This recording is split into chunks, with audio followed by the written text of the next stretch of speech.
E-Apostille шашылыш түрдө бүтүрүш керекпи?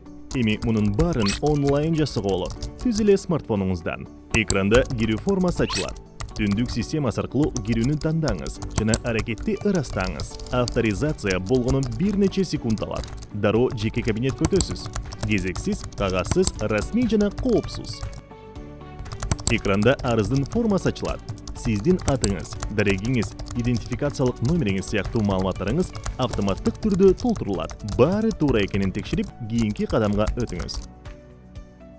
Андан ары тиешелүү графаларды толтуруу талап кылынат жана система файлдарыңызды тиркөөнү сунуштайт. Документтин сканын жүктөп, юстиция органын жана апостиль коюунун мөөнөтүн тандаңыз. Жиберүүдөн мурун Даяр апостиль кандай болорун көрө аласыз.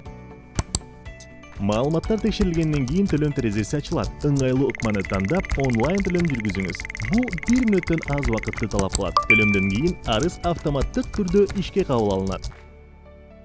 Иш кагаз юстиция министрлигине текшерүүгө жөнөтүлөт. Кызматкер сиздин файлыңызды көрүп, электрондук кол тамга жана мөөр коёт. Текшерүүнүн жүрүшүн менин арыздарым бөлүмүнөн карасаңыз болот. Телефонуңузга E-Apostille Даяр деген билдирүү келет. Документти жүктөп алыңыз. Анда электрондук мөөр, кол тамга жана QR-код болот. Мындай документ толук юридикалык күчкө ээ жана чет өлкөдө таанылат. E-Apostille ыкчам, расмий жана кезексиз кызмат. Болгону сиздин гаджетиңиз жана apostille.minjust.gov.kg сайтына кирүү керек.